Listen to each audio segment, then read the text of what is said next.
The Backrooms. You've been here before. Entity number 204, Tagalongs. Meg Log, Attempt 1 at Psychotherapeutic Treatment of Entity 204 Victims. Participant, Anonymous, has been separated from their Entity 204 instance and is allowed to recount their experiences with the entity as recalled by them. My friend Jenna is the best friend I could ever hope to ask for. We met in 2007, online, actually. It wasn't until we'd known each other on the forums for a year that we realized we lived in the exact same city, just half a mile from each other. When we realized it, it was such an of course moment. Our slang was the same, we knew all the same shows, and we were always online at the same times. We lined up so well with each other that I should have known we had more in common. We got on amazingly after we finally met in person, though we had to convene in secret due to her strict parents.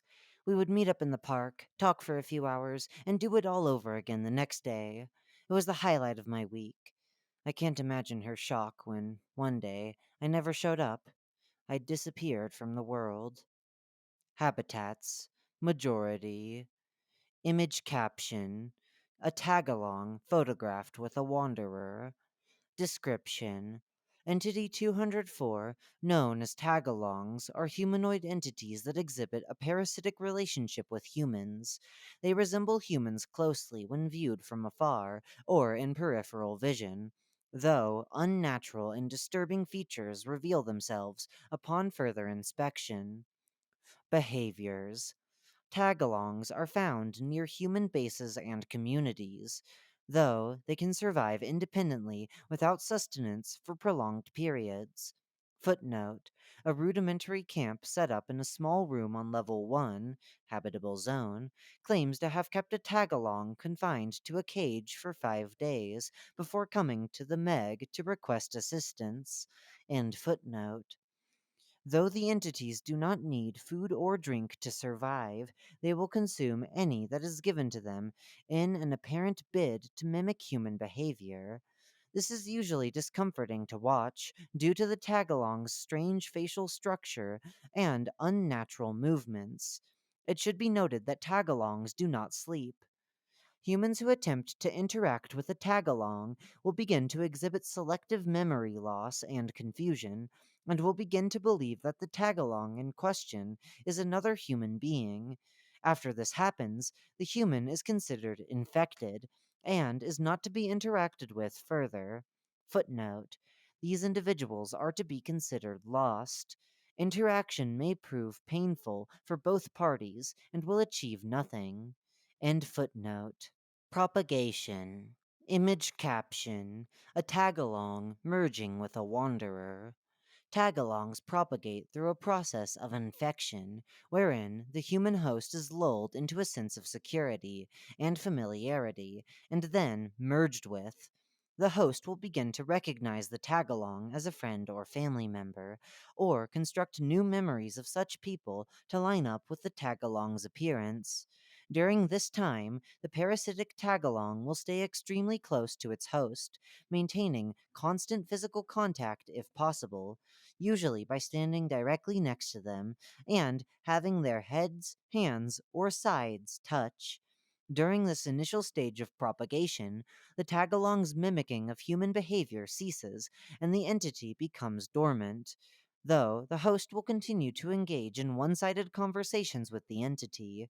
When the host sleeps, the tagalong will stand guard and protect them from threats.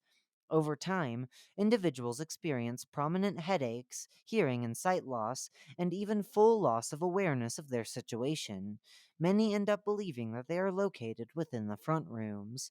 After about a week's time, the host becomes unable to walk and stops responding to stimuli. That being said, removal of the tagalong from the host will still provoke a reaction through unknown means.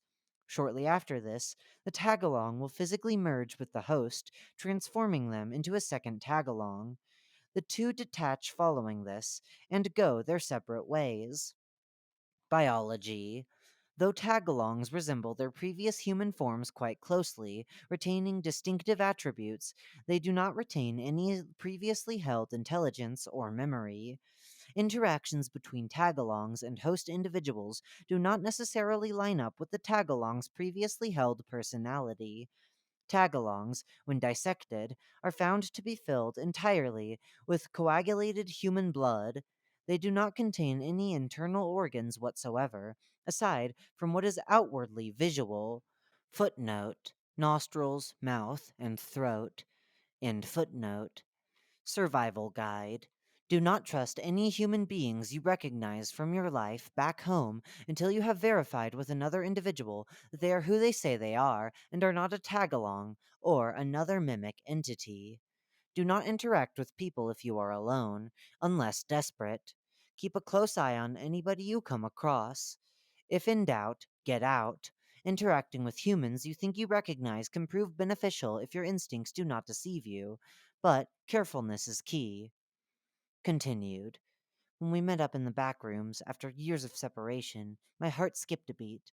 How would you feel if you could reunite with your closest childhood friend?